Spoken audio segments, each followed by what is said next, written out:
নমস্কার বন্ধুরা, কেমন আছো সবাই? আশা করি সবাই খুব ভালো আছো। আমিও ভালো আছি। সবাইকে শুভ সন্ধ্যা। আর আজকের ব্লগটা আমি সন্ধ্যাবেলা থেকে শুরু করলাম। হাতে চায়ের কাপ নিয়ে বসে পড়েছি। হ্যাঁ, তার আগে কিন্তু আমি সন্ধে দিয়ে দিয়েছি। সন্ধে দিয়ে ১ কাপ চা ভালো করে করেছি। ১ কাপ পুরো দেখো ভরা, ভরা চা। আমি একটু চাটা একটু বেশি খাই। দুবার খাই কিন্তু অনেকটা করে খাই। তো এনাদের লেগেছে জোর ঝগড়া। শোনো কেমন ঝগড়াটা হচ্ছে। তোমাদের বাড়িতে হয় কিনা কমেন্ট করে জানাবে। কেন পয়সাটা কি তোর ইনকাম করা? তুই রাধু দা ভাই সেই কুকুরের জায়গায় থাকতো সেখানে তুই আমাকে শুতে দিস না বলো তারপরে মনে আছে আমি দেবো না তেড়ে আসছে শুধু দেখো। দিস না কতবার বলেছি আমি বসে আছি বলে মাঠটা হলো না, প্রেজেন্ট টেন্সের নাহলে সাথে মারামারি পাস্ট হয়ে টেন্স যেত। মিলাবি না বারবার মিলিয়ে যাস এক খুশি দিয়ে একবার মাঝে মাথা মাঝে মনে মিলিয়ে হয় যা এদের এই ঝগড়ার জন্য বাড়ি ছেড়ে কোথাও চলে যাই। তো যাই হোক, দুজনকে ঠান্ডা করে দুজনকে পড়তে বসিয়ে দিয়ে আমি রান্নাঘরে এসেছি ওদের জন্য খাবার তৈরি করবো। ওদের জন্য একটু সুজি করছি আর ওদিকে দুধ গরম করে নিয়েছি, দুধটা ফুটিয়ে নিয়েছি।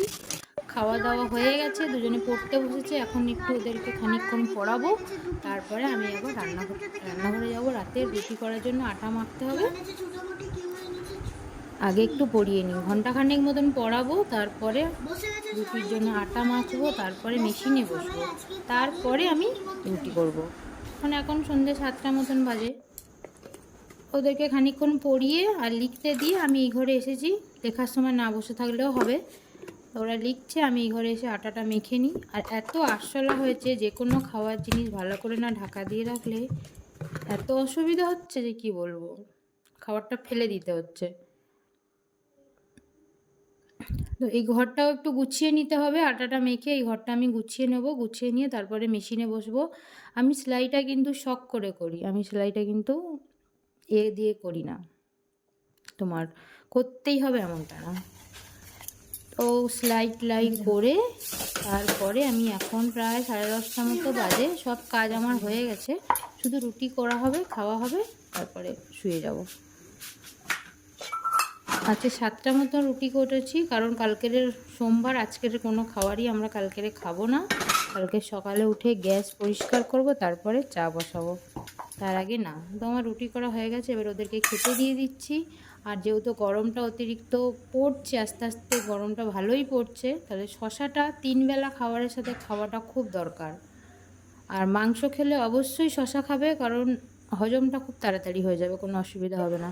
তো আজকে একটু রূপচর্চা করলাম নিজের, কারণ আমাকে অনেকটাই রোদে বেরোতে হয়, সবসময় প্রায় রোজই বেরোতে হয়। তাই আমার গায়ের রঙ খুব যে ফর্সা তা না, আমি চাপা, আমার গায়ের রঙটা চাপা। তো তারপরে যদি রোদে পুড়ে যে ট্যানটা পড়ে যায়, ওটা এত দেখতে বাজে লাগে, ওইটা তোলার জন্যই একটু আধটু কিছু করতে হয়। তো এটা অনেক মানুষরাই যারা ফর্সা তারা বোঝে না, যে ওরা বলে যে কালোরা কেন করতে যাবে রূপচর্চা। যাই হোক, অন্য ব্যাপার নিয়ে না কথা বলাই ভালো। তো মেশিনটা সরিয়ে দিলাম, খাওয়া দাওয়া হয়ে গেছে আর আমার রূপচর্চা হয়ে গেছে। চুল টুল বেঁধে নিয়েছি, বিছানার চাদরটা আমি পাতবো, পেতে এবারে শুতে যেতে হবে, কারণ 11টা 10 এখন অনেক রাত হয়ে গেছে। দেখো আমি এখানে ভিডিও করছি, কাজ করছি, আর ও ওখানে দেখো কী করছে বই নিয়ে, মানে পড়াশোনার নামগন্ধ নেই। তো বন্ধুরা, ভিডিও কেমন লাগছে কমেন্ট করে অবশ্যই জানাবে। অনেক কষ্ট করে ভিডিও বানানো হয়। আর আমার ইউটিউব লিঙ্কটা যদি, আমার ইউটিউব লিঙ্ক বলছি, সরি, আমার ইনস্টাগ্রাম লিঙ্ক যদি তোমরা পেতে চাও কমেন্ট করো, আমি ইনস্টাগ্রাম লিঙ্কটা তোমাদেরকে দিয়ে দেবো।